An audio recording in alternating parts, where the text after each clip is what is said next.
Bigla na lang bumukas ang mga pinto ng silungan. Agad na lumabas si Uncle Vu at ang iba pa upang salubungin si Jiang Yi at makikita sa kanilang mga mukha ang malalim na ginhawa. Tinawag nila ang pangalan niya at kitang-kita ang saya nilang makita siyang ligtas. Nanatiling matatag ang mukha ni Jiang Yi nang makipag-usap siya sa kanila. Patuloy pa rin ang laban, kaya't ipinaliwanag niya na kailangan nilang manatili sa loob ng silungan. Walang sinuman ang pinapayagang lumabas. Ngunit hindi kumbinsido si Uncle Vu. Pinagdiinan niyang makikinabang sila kung madaragdagan ang mga mandirigma, kaya't nanindigan siya na nais tumulong. Lumapit din si Xu Chongli na naglakas ng loob upang makiusap na sumama sa laban. Pinapaalala niya kay Jiang Yi na matagal na silang hindi lumalaban ng magkasama at kaya niyang magbigay tulong sa pagkontrol sa laban. Patuloy ang malakas na pag-ulan ng nyebe na bumabalot sa buong syudad ng yelo. Sa ganitong malamig na kondisyon, may kalamangan si Xu Chongli bilang isang mutant na may kakayahang magmanyobra gamit ang yelo at nyebe. Gayunpaman, matibay ang naging desisyon ni Jiang Yi. Inutusan niyang manatili na lang sila sa silungan at tiniyak na kung kakailanganin siya, tatawagin niya sila. Nakita sa mga mata ni Uncle Vu at Xu Chongli ang pagkadismaya. Naiintindihan ni Jiang Yi ang kanilang pagkabigo, kaya't ipinaliwanag niya ng mahinahon ang kanyang dahilan. Ayon sa kasalukuyang sitwasyon, kayang-kaya ng kanilang grupo ang kalaban. Ngunit bilang paghahanda, nais niyang manatili si Uncle Vu at ang mga koponan mula sa tatlong pangunahing base sa standby. Kung magkaroon man ng hindi inaasahan, sila ang magiging unang magsisilbing backup. Bagamat ito ang pinakamahinang bahagi ng tatlong lugar ng labanan, hindi ipinagwalang bahala ni Jiang Yi ang bawat galaw. Lahat ng desisyon ay kailangang gawin ng maingat, walang puwang para sa kamalian. Sa kaloob-looban niya, gusto rin niyang protektahan si Uncle Vu at ang iba pa mula sa hindi kailangang panganib. Nakita ni Uncle Vu at Xu Chongli ang determinasyon sa mukha ni Jiang Yi, kaya't naintindihan nila. Binigyan nila ng isang matamis na tango si Jiang Yi. Kung kailanganin siya, handa silang tumulong. Nangako si Uncle Vu na pag tinawag siya, darating sila agad. Bago umalis, huminto si Jiang Yi at nag-isip sandali. Mabilis niyang inabot ang isang maliit na kahon mula sa kanyang dimensional space at kinuha ang mga holy silver bullets. Napakabihira at mahal ng mga ito, mga 3,000 piraso lang ang natitira sa kanya. Ngunit ipinagkaloob niya ang 20 piraso kay Uncle Vu. Kasama ng mga bala, ibinigay din niya kay Uncle Vu ang mas makapangyarihang GPW-2, isang second-generation anti-material sniper rifle. Hindi ito isang ordinaryong armas. Ang lakas nito ay doble kumpara sa mga luma ng Barrett sniper rifles. Orihinal na dinisenyo ito bilang panghimpapawid na sandata at hindi talaga para sa mga individual. Ngunit para kay Uncle Vu, isang veterano, ito ang pinakamainam na armas. Kinuha niya ito mula sa arsena ng Blizzard City dahil alam niyang kailangan ng mga malalakas na mandirigma ng malalakas na kagamitan.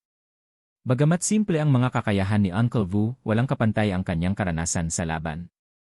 Nang makita ni Uncle Vu ang armas, kumislap ang kanyang mga mata sa kasiyahan. Nang hawakan niya ito, naramdaman niya ang bigat ng pagtitiwala ni Jiang Yi, isang patunay na umaasa sa kanya kapag dumating ang delikadong oras. Samantala, ang lahat ng nangyayari sa tatlong lugar ng labanan ay masusing minomonitor ni Zhu Zeng at ng mga mataas na opisyal ng Blizzard City. Ngayong pagkakataon, ang buong atensyon ng Blizzard City ay nakatutok sa mga laban na ito. Dahil natuto na mula sa mga nakaraang pagkakamali, nagdesisyon si Zhu Zeng na hayaan na ang mga mutant na mandirigma ang manguna sa laban. Nagbago na ang mundo at ngayon, ang mga mutant ang pinakamalalakas na mandirigma sa larangan ng digmaan. Ang sobrang interbensyon mula sa gobyerno ay makakapigil lang sa kanila.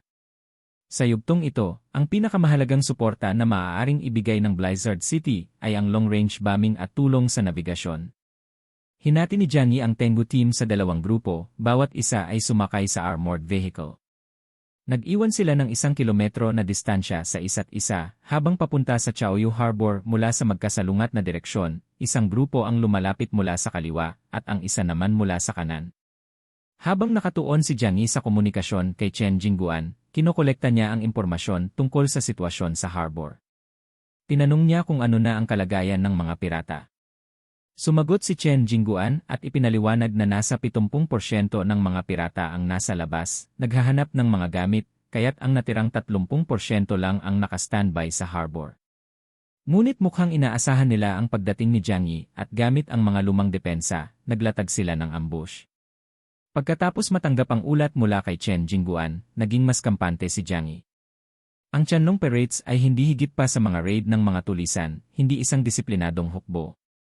Nang dumating sila sa Tianhai City, ang unang iniisip nila ay maghanap ng mga gamit.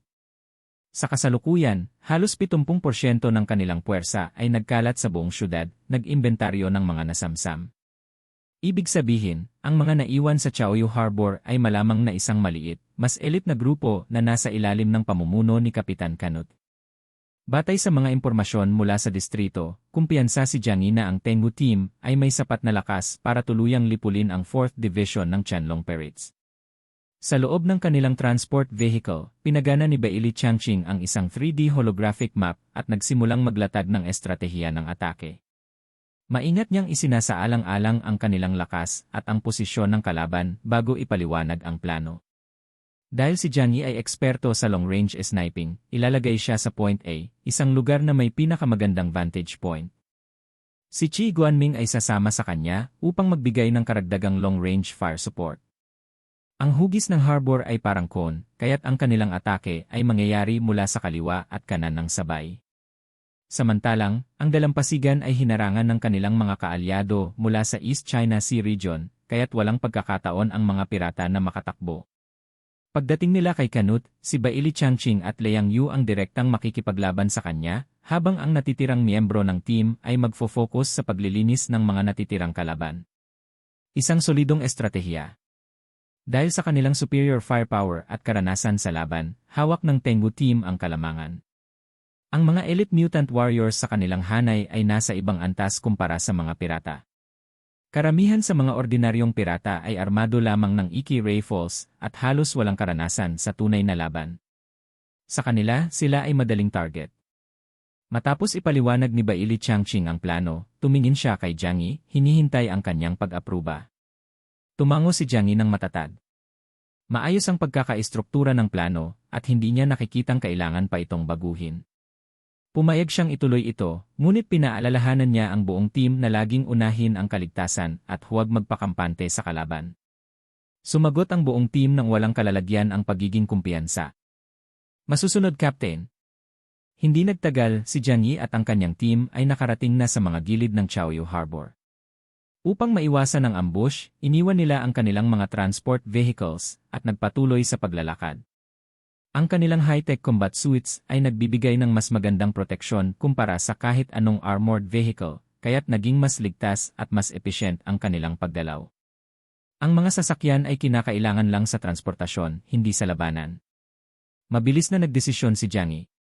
Wala nang saysay ang magtago pa, kailangan nilang magpatuloy.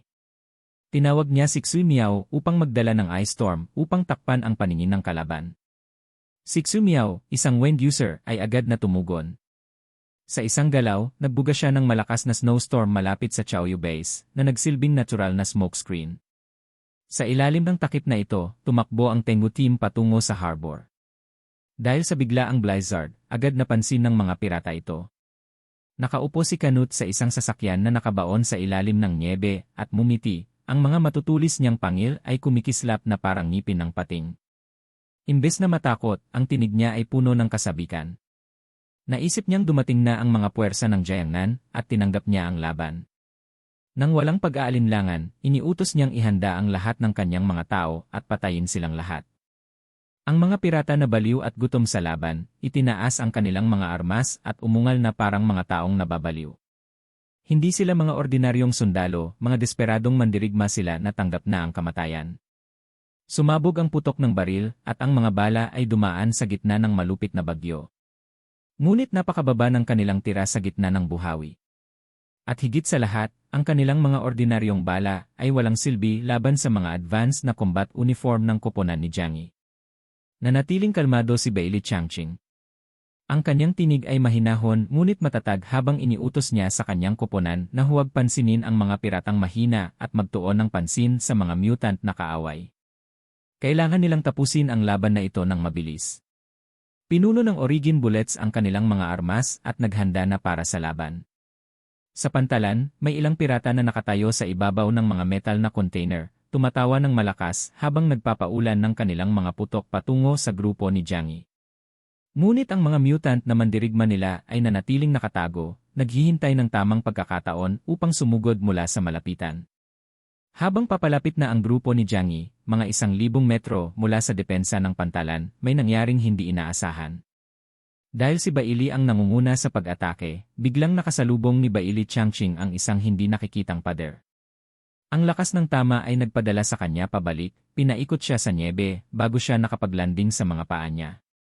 Ang ibang mga sundalo, na hindi handa, ay dumiretso sa parehong hindi nakikitang hadlang. Puno ng kalituhan ang mga tinig sa hangin nang mapagtanto nilang may harang na nagbabara sa kanilang daraanan. Isang pader, malinaw at hindi matagos. Kumunot ang noo ni Jiangyi. Isa sa mga kaaway nila ang gumamit ng espesyal na kakayahan.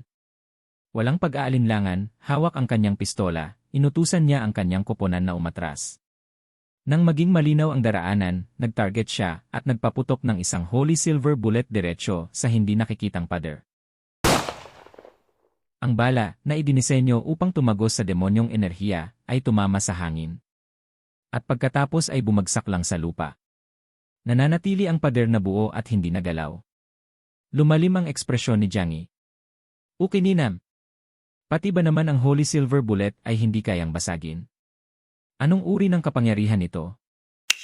Hanggang dito na muna magtatapos ang ating kwento para sa araw na ito. Maraming salamat sa inyong panunood. Huwag kalimutang i-click ang subscribe button at i-on ang notification bell para hindi niyo ma-miss ang mga updates. Babalik ako bukas para sa isa pang kapanapanabik na episode.